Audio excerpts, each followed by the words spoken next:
think most leaders don't know that they're leaders until they are. The really good ones. Because to be a leader, you need to be recognized by your community as being someone who can help them. And so to become an effective leader, you have to be a part of that community. What does the community need?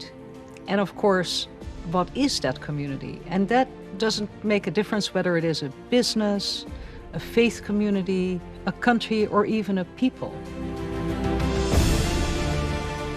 القيادة هي قدرة الشخص على التأثير اجتماعياً على الفريق المتواجد معه، وبالتالي تعتبر في هذا السياق هي المحفز الأساسي لفريق العمل من حيث تقسيم المهارات وتقسيم أيضاً المهام الموجودة للفريق من أجل الحصول على أفضل النتائج الممكنة. A great leadership team is therefore diverse. It represents people of different abilities, different backgrounds, different experiences, different levels of education. All the different ways in which you are part of a community should be represented in your leadership team in some way, so that the people who are being led and who have to work with you to realize the full potential of a community recognize themselves in that leadership team. يعتبر القائد بشكل أساسي هو ذلك الشخص الذي يمتلك القدرات والمهارات التي تبنى على الإبداع وعلى الابتكار، التي تمهد أيضاً لقيادة الفريق وقيادة المؤسسات بشكل جداً فعال.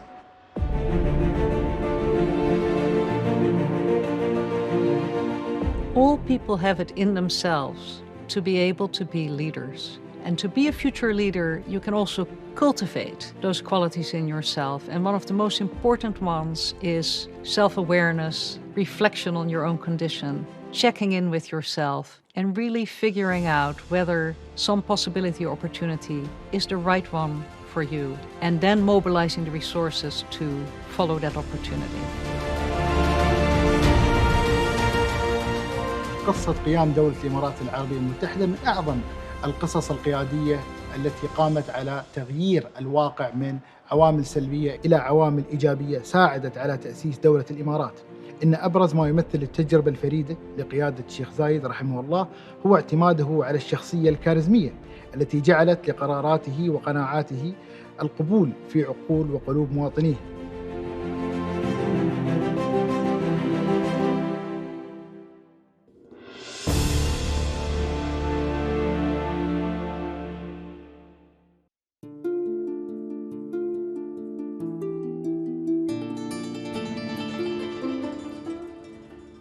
بسم الله الرحمن الرحيم.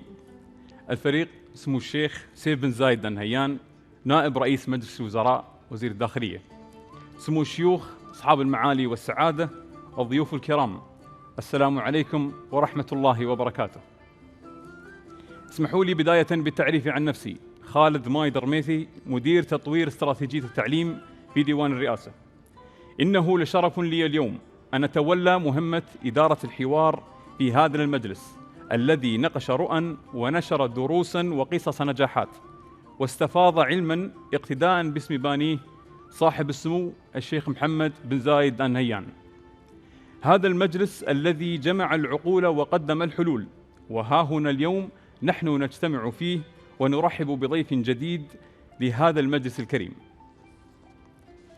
من أقوال سيدي صاحب السمو رئيس الدولة حفظه الله: سر نجاح أداء أي مؤسسة هو العمل بروح الفريق الواحد والانسجام بين أعضائه. الحضور الكريم، نرحب اليوم بالسيد ستيف كوكرم الذي شارك في تأليف عدة كتب، منها كتاب The 100X Leader وكتاب 5 Gears، وأحد مؤسسي شركة جاينت، شركة عالمية متخصصة في القيادة والتدريب، ومتخصص في تمكين القادة وفنون إدارة الفرق وتحسين المهارات القيادية. لدى السيد ستيف كوكرم اهتمام كبير في تحسين منظومة عمل المؤسسات من خلال تمكين القادة التنفيذيين وتصميم أطر التواصل ما بين فرق العمل، وترسيخ وتفعيل مفهوم التوازن بين العمل والحياة. تمكن السيد ستيف كوكرم من خلال خبراته السابقة في منظومة التطوير القيادي من تطوير الخصال القيادية للعديد من القادة التنفيذيين حول العالم. محاضرتنا لليوم بعنوان إتقان القيادة والنجاح في عالمنا المعاصر. ونلفت عنايتكم إلى أن هذه المحاضرة ستكون باللغة الإنجليزية، وبإمكانكم استخدام السماعات لمتابعة الترجمة الفورية. واسمحوا لي الآن بأن أكمل حديثي باللغة الإنجليزية. Your Highnesses, Excellencies, ladies and gentlemen, it's a pleasure and an honor to welcome today yet another special guest speaker, a co-author of one of the most influential books, such as The 100X Leader and 5 Gears, and the co-founder of Giant, a global company specializing in leader transformation, Mr. Steve Cockram. He has taken into consideration the aim of unlocking the leadership potential in people by developing capacities in organizational leadership and emotional intelligence, and building better organizational cultures.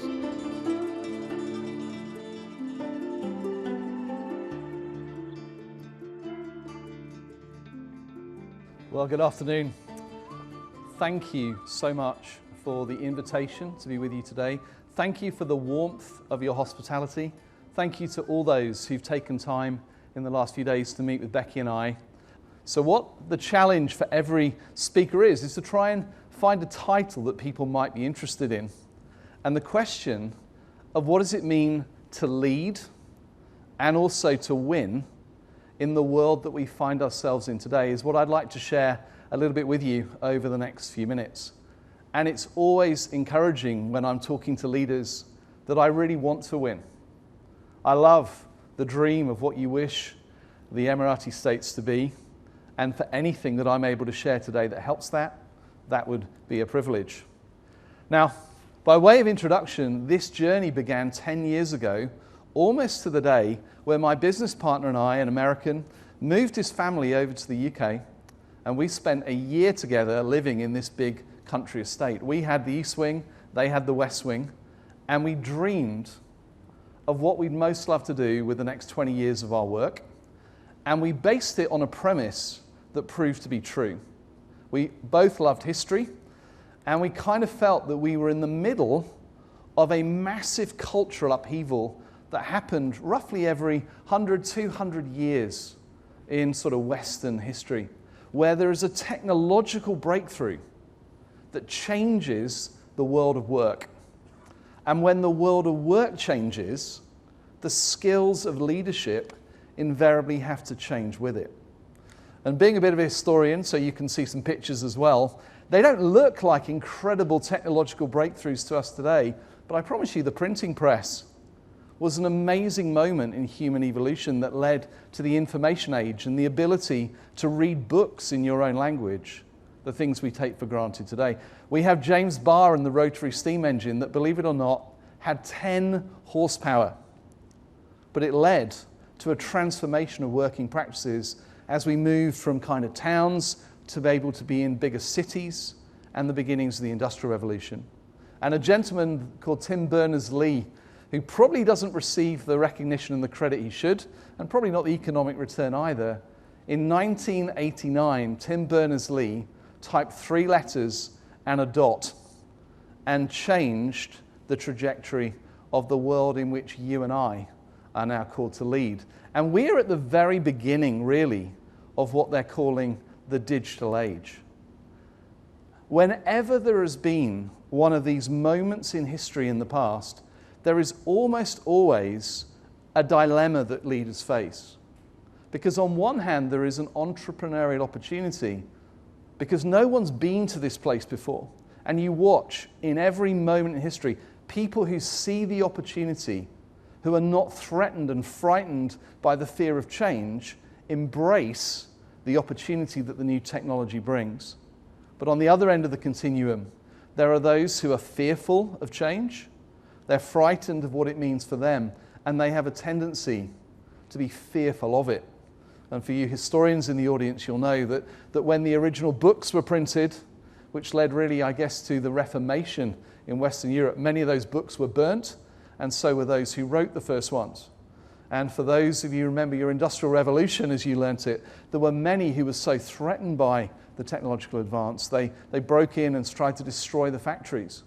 The Luddites, I think they were called. History will also tell you, though, that when a technological breakthrough happens, It cannot be disinvented.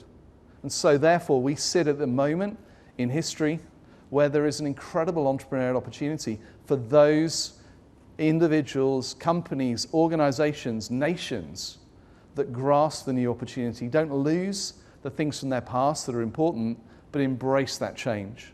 And I see that and that desire in so many of the things that I read about your country.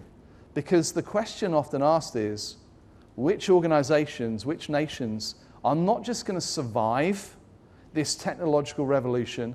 Which are the ones that are going to thrive? Which are the ones that are going to win? Which are the ones that are going to embrace the opportunity, even with a little bit of fear and intrepidation, but who are going to grasp the opportunity to shape the new world and to effectively lead it?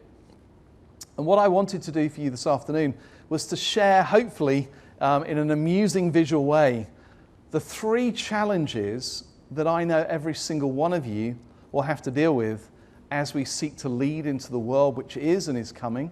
One for you as individuals, which I hope will be helpful. One for those of you who lead people and teams.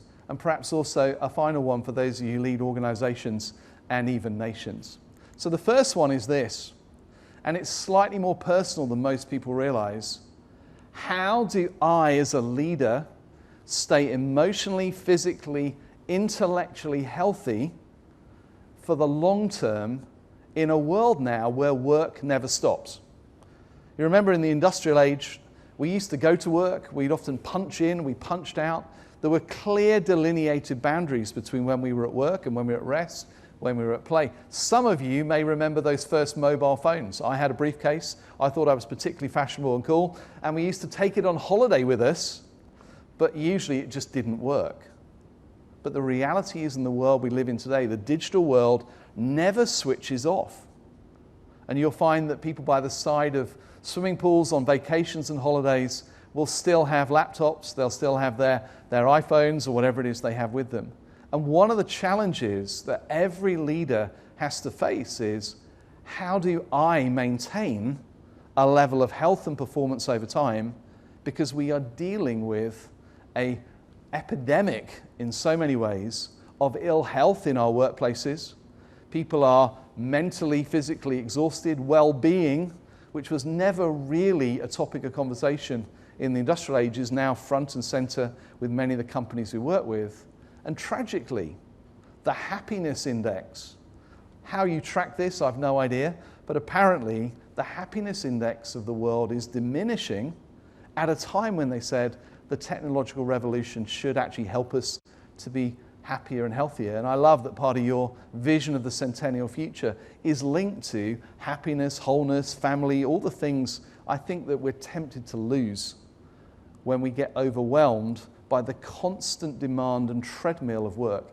If we don't put in place rhythms and patterns, they won't happen. And we found the new world, by the way, everyone was so bombarded with information that no matter how interesting the conversation or how good the talk or how profound the book, if we couldn't capture the learning in a simple tool that an educated 13-year-old could understand, use, and teach to their friends, in the end, the moment they walked out of the lecture theatre and get bombarded with all the demands of the modern digital working life, it disappeared. So 5 Gears is a practical tool I offer to you and hope you can use. Now, most of you now have an automatic car.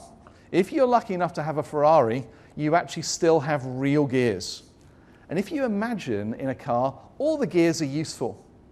All the gears are healthy. You may love first gear in your car, but I promise you, if you're driving at 50 miles an hour, no one in the car is going to be that excited about your love of first gear. So think about your working life for a moment. 5th gear is what we call focus mode. You're in the zone, maximum productivity, 0 interruptions. It's 3 o'clock and you look and go, wow, I've got so much done today and I've had no interruptions. Some of you love 5th gear. Some of you would live in 5th gear all the time if you possibly could. So think of 5th gear. Ask yourself this question: how much do I enjoy it? Do I really like 5th gear?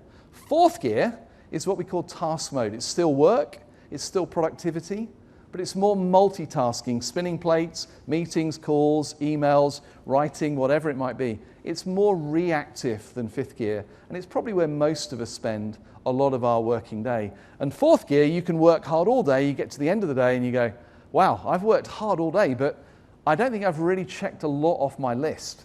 I've tended to be reacting to what people put in front of me. So that's fourth gear. And then third gear is what we call social mode. And third gear is not a working gear. Third gear is the polite conversation you're probably going to have after this particular lecture. It's when you're meeting with friends in a social environment. It's not complete depth, but it's learning how to be appropriately socially present. We talk about learning to be interested rather than always trying to be interesting. Asking good questions, finding out about the people you're engaging with. And when somebody asks you in third gear, Steve, how are you? The answer is not a deep, penetrating insight into kind of the struggles of my depression and life. It's, I'm doing fine, how are you? But in second gear is what we call connect mode. There is no work in second gear. It's where we're actually intentionally being present with those we love most to be truly physically, intellectually, emotionally in that moment with them, where we're connecting for real. And if somebody says, Steve, how are you in second gear? I may take a deep breath and go, gosh, honestly, I'm pretty worn out. Work's a struggle at the moment. I've got elderly parents I'm looking after. My teenage daughter is a challenge. Thanks for asking. Do you see the difference between third gear, which is polite social mode, and second gear, which is more of that relational connect? And then first gear, probably the most important gear in the gearbox. The ability to recharge, to unplug, to take time to truly recreate and replenish our own batteries. Now, in the old days, as I said, in the industrial world, the world kind of put the barriers in place for us. We knew when we were at work, we knew when we were at home, we knew when we were on vacation. The modern world, if we're careful, becomes a treadmill that we never seem to get off. And lastly, of course, reverse, which is helpful, the ability to say sorry and apologize. Now, I wonder if you think of those gears for you, which ones you are best at, which ones you enjoy most, and which ones you find difficult. I always say that I love fourth and third gear. I love work, I love winning, I love meeting new people, I love finding out about cultures. I'm good at doing number one because I love to find a way to unplug and recharge. The two I struggle most with are fifth gear and second gear. I don't really like being on my own, in the zone, having to get things done. That usually happens when I've got a tax return deadline or I'm up against a deadline for a particular book or whatever it might be. And then the one I struggle most with, and this is my confession because as someone who teaches on emotional intelligence and relational connectivity, to confess to you, the hardest gear for me is connect mode. I find myself having to be very intentional to be truly present, even with the people I love most. I've taught this to my family, and I promise you, even a couple of weeks ago, we were watching a family movie together, as we often do, and in a moment of weakness, I turned to Helen and said, I really must book the flights before we go to wherever it was. And the three children turned around and looked at me and goes, Dad, we're in second gear. You're in the wrong gear. You're in fourth, and you're going to miss this opportunity. Do you see how powerful it is when the children you teach can actually use your own tools on you? So here's two things I want you to remember. If you do not have a first gear strategy, it's very, very unlikely that you will be able to perform long term at the level of leadership and influence that you are most capable of. You have to learn how to recharge. You have to create space where you do the things that recreate you. And the second thing is this: you can't outsource the gears you find most difficult. It's really annoying, I've tried. I actually have to schedule time for the gears that I find most difficult. So I have time in my calendar called fifth gear, where I'm in the zone, I turn off my phone, I turn off social media because I can get things done. And you will find, if you look in my calendar, the big thing is there is second gear time. There are times when I try and be truly present and I put my phone away.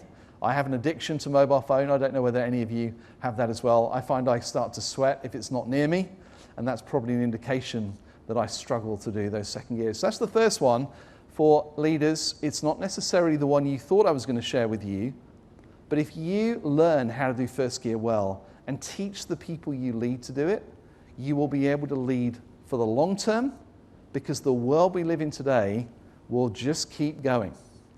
If you don't do first gear, you'll struggle. So there's number one. And the second challenge, which we're going to spend more time on than the others, because I think it's the most profound for you, the audience here, is how do I learn to lead through influence more than positional power or title? Now, in the industrial world, you kind of did your time. You worked your way up through the ranks, and eventually when you got maybe to 45, 50, you reached the point where you became the director. You were the one who was able to decide what the strategy was. But up until that point, you pretty much did what you were told. The reality is, we are at a place in history where the hierarchical structures are being squashed, and what we're really dealing with is the fact there is a new generation already in our workforce who were born after 1989 who do not think and act like those of us born before that time. Now, I'm not going to ask who was born after 1989 because that might be slightly embarrassing. But for those of you who were, here's the thing you need to understand. You are at a huge advantage in the digital world. I don't know how many of you read Harry Potter, but you are purebloods in the digital world. You are a native. You've never known life without connectivity, without iPhones, without computers, without the internet. Those of us who were born before 1989, at best we are mudbloods to the new world because it's not native to us. Or there will be a temptation for some of us to be muggles and try and pretend that the digital revolution never happened and that there is no such thing as a magical digital world. So learning to lead through influence is a huge challenge, particularly for those of us of a certain age that at this point really should be the masters and the mistresses of all we survey.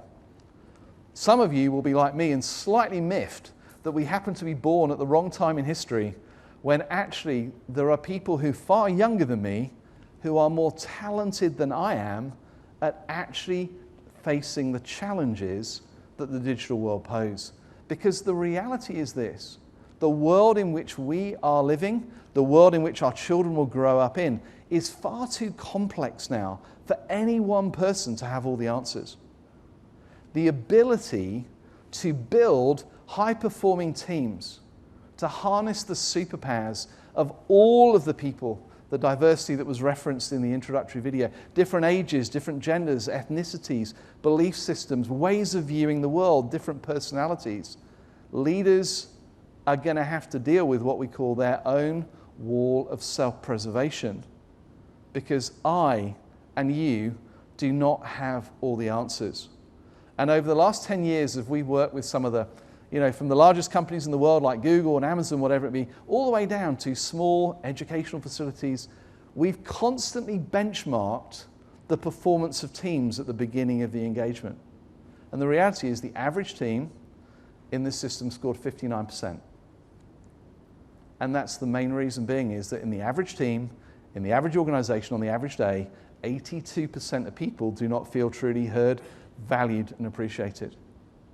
Now I know 74.6% of statistics are made up on the spot, but that's a real statistic that comes out of the 5 Voices book. And that explains why so many teams do not perform at the level they could, because they don't hear the wisdom and the insights of everyone that is in them. And that challenge, which is relational intelligence, is probably now more important than IQ. None of us are ever going to know more than Google. And if we thought we were, ChatGPT is probably going to answer those questions for us as well. The ability to lead people and to harness the superpowers of those you lead is the skill set of leadership in the new world. Because though those young people may be slightly annoying and asking you questions and expecting access to you in a way I never expected access to the CEO when I was growing up, what they're actually going to do is they're looking for mentors. They're looking for people who will invest in them. And so Remember I said visual tools are so much easier to remember than words. Every leader who was born before 1989 is at some point going to deal with the fact they don't feel totally secure leading in this new world. They're going to realize that some of the skill sets that they learn are no longer the skill sets of leadership for the world we live in today. And they're going to look at the young people and go, I don't really understand why you lead or why you behave the way you do. And it happens to me often because I go, I'd like to be the fount of all knowledge. That's probably my default. And I like to think that I'm the main person in any room. The biggest learning for me has been the most talented people in my team are usually not me. But here's the thing, when you will demonstrate that level of humility, when you have the ability to go, I'm not going to let my wall of self-preservation come up. I'm going to feel that fear. I'm going to embrace it, and I'm going to say, I'm not going to choose to go there. I always ask myself 3 questions when I feel insecure, when I wonder whether people think I'm good enough to do what I do. I go, what am I afraid of losing? What am I trying to hide? Or what am I trying to prove and to whom? And I know that whether you admit it or not, every single person here, there will be moments when we go, I don't understand this new world. I don't understand why leadership is so much more complicated than it used to be. And you'll be tempted to retreat back into what you know. But the reality is this, the technological revolution will never be reversed. We either have to learn to embrace the challenge and grow with that challenge and grow the skill sets that the new world will demand, or we will become like an oxbow lake. Doesn't matter how important you are right now, these are some of the issues that all of us will have to deal with, rather than the river running by and effectively leaving us as a relic of the past. Now I'm going to tell you a story now because you've done incredibly well, and it's hard to sit and listen at this time of the day, I know. I don't know if anyone recognizes what that mountain is. It is Mount Everest. This was part of the inspiration behind the 100X Leader book. To ask the question is, what type of leadership does the new world lead? And for any of you who understand Everest, climbing Everest is an incredible physical feat. It takes years of training, it takes years of preparation. And to stand on the top of the world and hold your hands up in the blue sky is something that very, very few people do. And we can celebrate elite climbers like this man here. But the thing that really struck Jeremy and I as we studied this was that behind every person with a photograph like that was somebody on their right called a Sherpa. Nobody will climb Mount Everest without the help of a skilled guide. Sherpas are an indigenous people group. They were born at altitude. They literally have this incredible capacity to help people climb. They carry the packs, they lay the ropes, they move the ladders every day because the ice floes move. Behind every elite performer is always somebody who's chosen to measure their value not in what they achieved, but in how many people they enabled to do something beyond what they would ever believe was possible. And if you talk to Sherpas, we interviewed one for our podcast, they're some of the most humble leaders I've ever come across. I'll ask them, how many times have you climbed Everest? And they don't know. But if you ask them, how many people have you helped to summit Mount Everest? Every single one of them knows the number. So what you're looking at is a type of leadership which is actually very different from a lot of the leadership which we saw in the past. The leadership that has the ability to calibrate high support and high challenge for those that you are responsible for. That is what we call a liberating leader or a Sherpa. And they create the most incredibly empowering cultures where the people they lead have the opportunity to do things that often they themselves do not believe is possible. But notice that challenge is as much as support in that process. Sherpas can be incredibly fierce. If they don't believe that you are safe to climb the mountain, or you're going to put others' lives or your own life at risk, they will literally say no. It doesn't matter what you've paid to go up Mount Everest. The Sherpa in the end has a duty of care and responsibility to ensure that you have the best opportunity to get where you're going. So if you remember one tool, if you take one thing into the future, whether it's with your children, whether it's with your team, whether it's with the organization, the ability to think through, how do I calibrate high support and high challenge for those I lead? And you know, it is not as easy as it sounds. Most people think, well, I'll just do for you what I would like done for me. And you will get it wrong about 92% of the time. Part of leadership is learning to understand the people that you lead, what makes them tick, how they're wired, what it is that they're passionate about. And I always say to anyone, if you are willing to take the liberating challenge, here is a tool that you can put in your tool belt that I've used every day or every week for 9 years. And it says, at the start of the week, I think of all the people I lead and all the people I'm responsible for. And I look first in the mirror and I say, Steve, are you prepared to fight to be a liberating influence in their life again? If the answer is yes, then what I do now is I start to look not in the mirror, but I look out as a lens. And I think of each individual and I ask these 3 questions. What calibration of support or challenge do they need from me right now? Are they struggling? Are they getting complacent? What's the challenge support? And it changes every week. That's why tools are so much better than kind of a library at this stage of your life, because you need tools because the terrain changes as you lead. Second question, and this is one that we Brits struggle most with. What are the tendencies or patterns of behavior most undermining their influence? I don't know so much about you guys, but in Britain we specialize in passive aggression. We we know something's wrong with an individual, but we never tell them until they die, and then we say nice things at their funeral.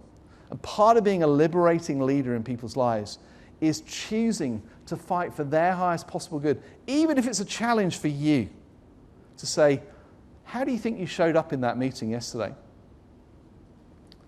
Are you aware of how you came across to those present? You're always late.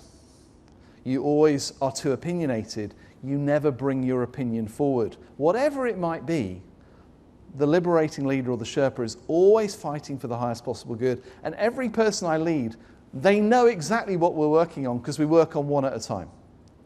If somebody rolled out a list and said, Steve, here's 48 tendencies that are undermining your influence, it would be crushing. It's too heavy to bear.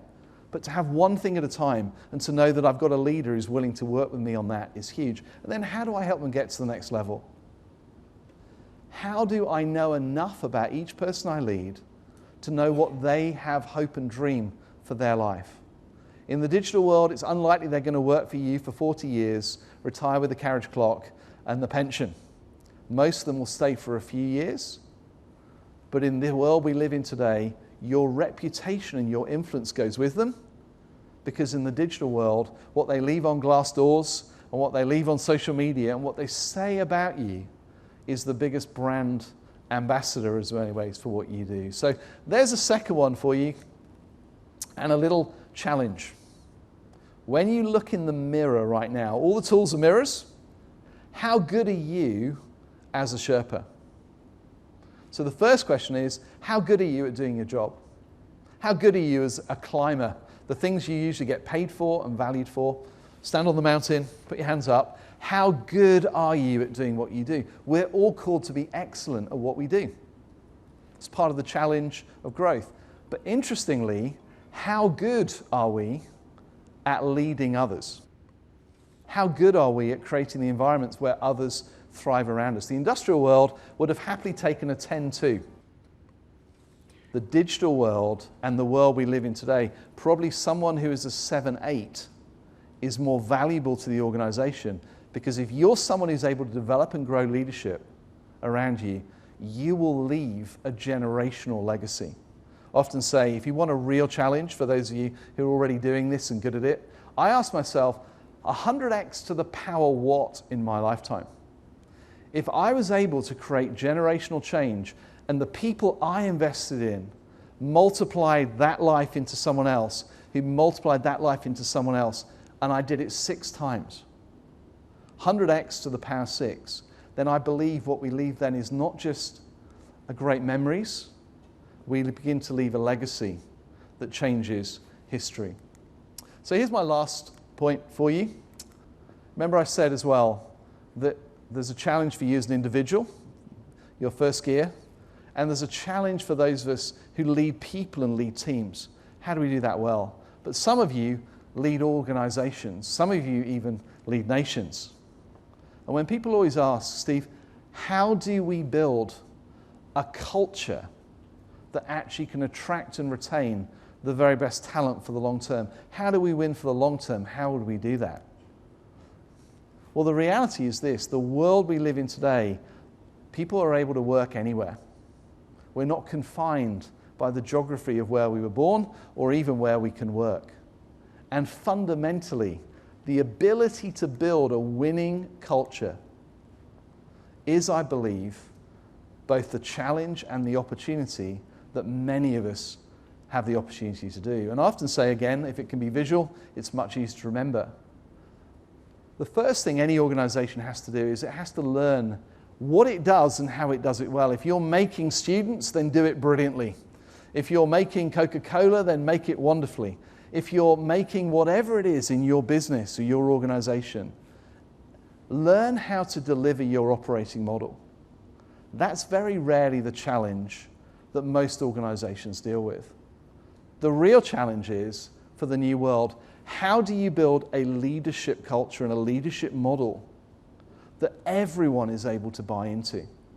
How do you create a common vocabulary and language for leadership that actually is something that you can identify, you can codify? Codification, particularly if you can represent it in visual form, because the world is visual now more than oral, allows people to carry with them the DNA of the type of leadership that you want to multiply. Can it be modeled? The answer is, in the new world, it has to be. There's no good telling people further down the organization the type of leaders they should be if you're not actually living that example towards them. And lastly, it has to be reinforced. The way you reward, the way you promote. If you just reward people for being really good at running the operating model, but not living your leadership model, you in the end create a toxic culture and it won't work. So whatever it is you're leading, whether it's a nation, whether it's a company, whether it's a ministry, whether it's an organization or a family, the thing I would always challenge you to do is to be intentional about the type of leadership that you believe you want to codify, model, and then reinforce. Because if everyone in the organization, even everyone in a nation, starts to use a common vocabulary and language, you'll find that, as the anthropologists tell us, that language creates culture. Language is created by vocabulary or words that come to mean the same thing at the same time in the same place with the same people group.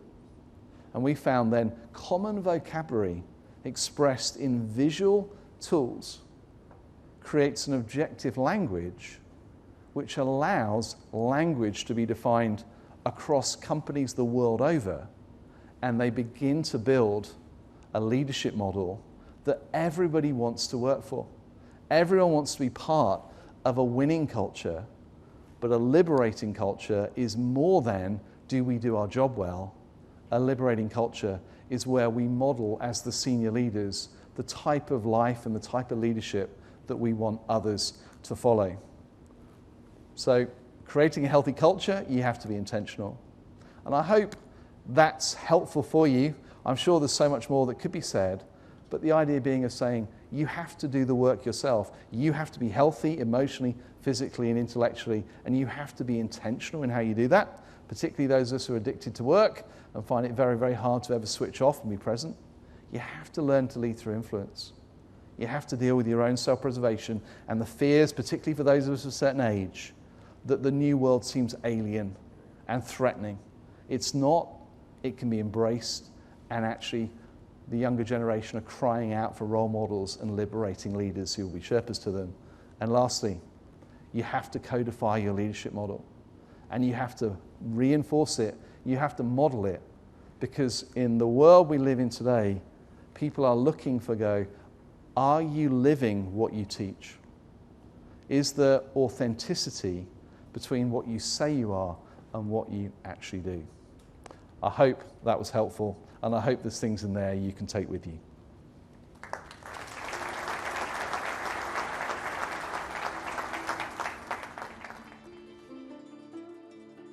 Thank you so much, Steve, for the great lecture. The science behind leadership in our era is becoming quite fascinating. With rapid development in ways it affects it, and surely it also affects the performance of the teams as well. Yep. I'm very interested in just to go deeper, and one of the elements that you've mentioned in your lecture, there was a core relation between the leader and the teams. Mm-hmm. Do you believe that communication is one of the key foundations that affects teams' performances? Yes, there's a short answer, but I'll give you a longer one because I think you probably want that. We look at what makes a high-performing team. Google did a lot of research on this, which helped us, but they basically say there are 5 components that make a high-performance team. The first is communication, the second is relational trust, the third is clear alignment on objectives, the ability to execute, and a constant commitment to multiply capacity, because great teams usually get asked to do more. Communication is number 1, and there's a reason for that, is most leaders are too busy, and we're under pressure, and the easiest thing in the world is just to tell people what we're going to do and really just get compliance rather than full engagement.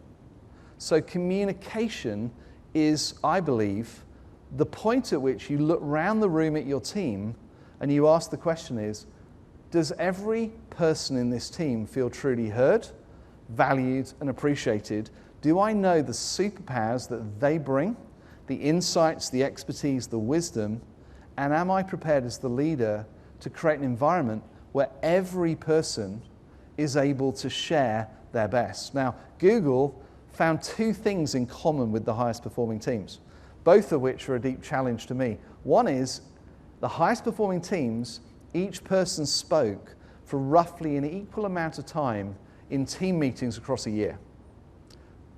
And the second was there was psychological safety, that the leader had created an environment where everyone, whatever their age, gender, ethnicity, experience, felt able to challenge any opinion put on the table, even if the person was the CEO of the company or the team leader. So if you think about it, communication learns how to harness the superpowers of each person in your team. When people feel that, relational trust grows. And when you have relational trust and healthy communication, we then are able to go to how do we achieve the vision that we've set ourselves? How are we going to align? How are we going to actually deliver what we do? How are we going to execute on it? So communication for me is usually the missing piece because it's always important, but it never seems urgent when leaders are up against deadlines. But it's the reason why the average team performs at 59% of its capacity, because in the end, what you're really dealing with is usually the wisdom of the leader and maybe the one person who's loud enough to challenge their opinion. When you start to harness the superpowers of all the people, that performance goes 80% plus. And we've done it with enough. Even Google had to admit that basically the metric worked. We said, if you have a healthy team that is scoring highly themselves on those 5 metrics, it will track every KPI you measure, from employee engagement, well-being, performance. And so in a sense, they validated the belief that communication is the foundation of every high-performing team. I couldn't get a more shorter yet very elaborative answer to that question. Thank you so much, Steve. And thank you once again for the views and the lecture that we had today in our مجلس. استمعنا اليوم إلى الآراء التي شاركنا بها اليوم السيد ستيف، حيث أنه سلط الضوء على أهمية استمرار تفاعل القادة مع فرق العمل، ولكن بالأخذ بعين الاعتبار الصحة الجسدية والنفسية والذهنية، أو اختيار المستوى المناسب بين المستويات ال5 التي تطرق لها في عالم حيث العمل لا يتوقف أبداً، وأن القادة يمكنهم قيادة الفرق من خلال الإلهام، التواصل والتأثير الإيجابي، وبشكل أكثر تفاعلاً من استغلال المسمى الوظيفي أو الإدارة السطحية، وباستخدام أيضا طرق مبتكرة مثل نظام التواصل، أو كما أسماها السيد ستيف نظام الأصوات الخمس. وأن القيمة الكامنة وراء بناء ثقافة مؤسسية يمكنها في النهاية جذب أفضل المواهب والعقول واستدامتها مؤسسيا. أود أن أشكر السيد ستيف مجددا على محاضرته القيمة والرد على السؤال، وأشكر أيضا الحضور الكريم على حسن استماعهم. وفي الختام نجدد الشكر لسيدي صاحب السمو الشيخ محمد بن زايد آل نهيان رئيس الدولة على استضافة هذه المحاضرات الهامة في مجلس سموه. وأما الآن يشرفني أن أدعو الفريق سمو الشيخ سيف بن زايد آل نهيان للصعود إلى المنصة مع المشاركة في الفيديو لأخذ صورة جماعية.